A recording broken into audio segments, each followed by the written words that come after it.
Hello दोस्तों, welcome back to Hindi वार्ता साहित्य चैनल में आपका स्वागत है। तो यूजीसी नेट के अंतर्गत जो हमारी कहानियाँ लगी हुई हैं उसमें से हमने 14 कहानियों को 3 वीडियो में डिस्कस कर लिया है शॉर्ट रिवीजन के तौर पर। और आज हम कहानी नंबर 15 को करने वाले हैं, अमृतसर आ गया है। तो चलिए जल्दी से वीडियो को शुरू करते हैं।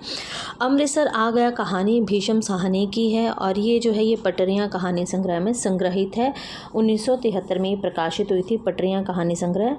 पटरियाँ कहानी संग्रह की अगर बात करें हम यहाँ पर, तो यहाँ पर जो है कुल 14 कहानियाँ इसमें जो है वो संग्रहित की गई हैं, जिनके सबके नाम यहाँ पे दिए गए हैं। पटरियाँ, अमृतसर आ गया, ललक, नया मकान, तस्वीर, मौका परस्त, जख्म, पैरों का निशान, अभी तो मैं जवान हूँ, रास्ता, इंद्रजाल, डोरे, ढोलक, भगौड़ा। ठीक है, तो ये जो है ये आपकी पटरियाँ कहानी संग्रह में संग्रहित हैं। आपकी अमृतसर आ गया, इसके अंतर्गत मैंने आपको बताया कि कुल जो है वो 14 कहानियाँ संग्रहित है, जिसमें से अमृतसर आ गया दूसरी कहानी है जिसे आज हमें पढ़ना है।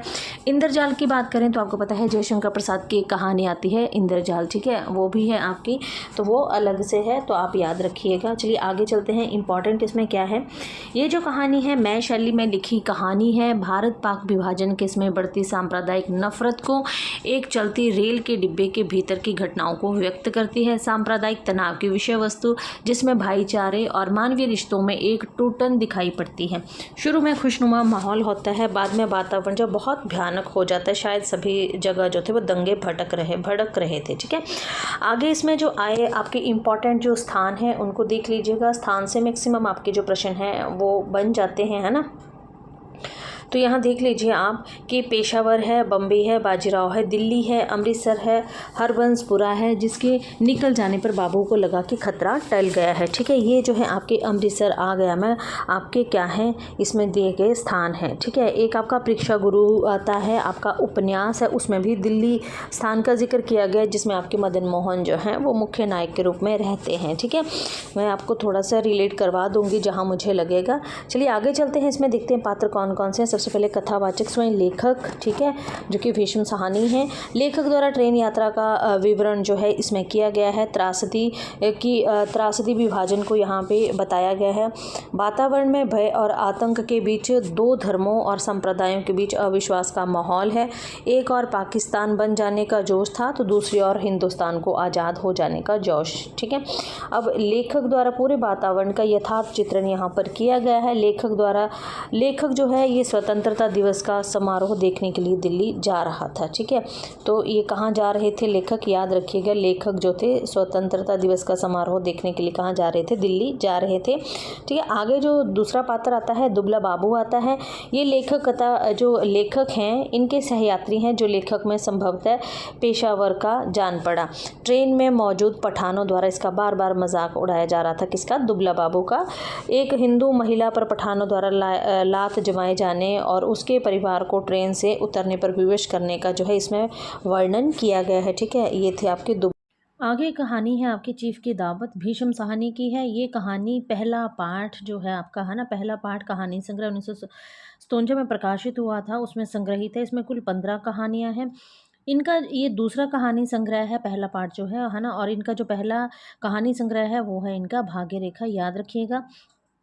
इसमें मध्य वर्ग का खोखलापन और उसकी मूल्यहीनता को बताया गया है। इसमें जो है आपके श्यामनाथ मुख्य पात्र रहते हैं, जिनके घर पर जो है चीफ को वो दावत पर बुलाते हैं, डिनर पर बुलाते हैं। पर सबसे बड़ी समस्या तब आती है जब उनकी बूढ़ी माँ जो है वो वहाँ पर होती है। तो उन्हें लगता है कि घर तो सब नया कर दिए, सब पर्दे बदल दिए, सब कुछ नया कर दिया, पर अब ये बूढ़ी माँ जो है इसे हम कैसे यहाँ से कहाँ भेजें, क्या करें। तो सबसे बड़ी समस्या जो है यहाँ पर इनके सामने ये आती है। तो आप इसको पढ़िएगा, बहुत अच्छी ये कहानी है। चलिए इसमें आने वाले जो प्रमुख पात्र हैं उनको हम देख लेते हैं। सबसे पहले आपके पास जो है श्यामनाथ आते हैं। ये मध्य वर्गीय नौकरी पेशा व्यक्ति है, जिसकी जीवन शैली में दिखावा बहुत है।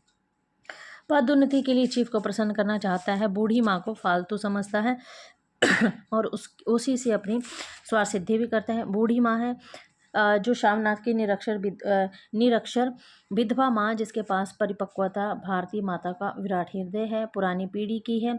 ठीक है, खड़ाऊ पहनती है और बीमारी की वजह से खर्राटे लेती रहती है। चीफ से मिलने के लिए संकोचाती है। ठीक है, मतलब ये सब चीज़ें हैं यहाँ पर।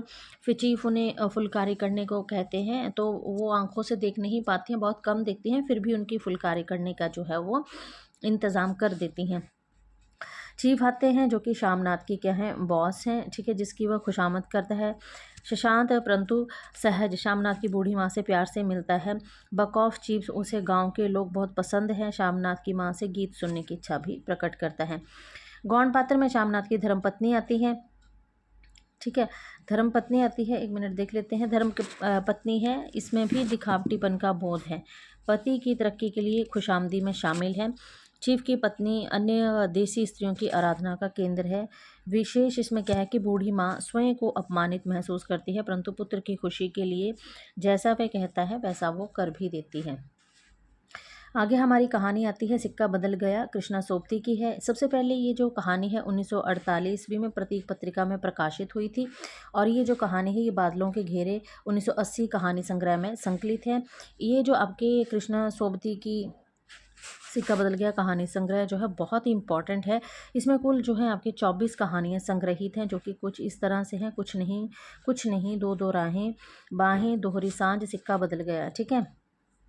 सिक्का बदल गया जो है ये हमारे पास चौथी कहानी आती है। कुल 24 कहानी है, जिसमें से चौथी कहानी जो है वो हमें पढ़नी है, ठीक है। बाकी ये जो है यहाँ पर मैंने सभी को रख दिया है, आप इनको देख लीजिएगा, ठीक है।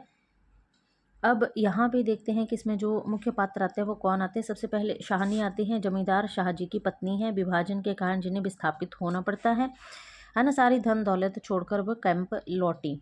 शेरा है, हुसैना का पति और शाहनी का कामगार है। अपनी माँ के मरने के बाद शाहनी के यहाँ पला है। सांप्रदायिक भावना से भरकर शाहनी को मारने की सोचता है, पर मार नहीं पाता है। गौण पात्र में हसीना है, ठीक है। गौण पात्र देख लीजिए, इम्पॉर्टेंट है। हसीना है, शेरा की पत्नी है। शाहजी हैं, शाहनी का पति और ज़मींदार है। फिरोज है, शाहनी को मारने के लिए शेरा को भड़काने वाला है। जैना है, शेरा की माँ जो मर गई है। नवाब बीबी है, बेगू पटवारी है। जौलदार है, दाऊद का इंस्पेक्टर है। इस्लाम है और असली है, ठीक है। ये जो है आपके ये कुछ इंपॉर्टेंट रसूली हैं, ये बहुत इंपॉर्टेंट पात्र हैं, इनको आप देख लीजिएगा। भारत पाक विभाजन के ऊपर जो है ये कहानी लिखी गई है ना। अविभाजित कश्मीर में चुनाव के तट स्थित जबलपुर की कथा है।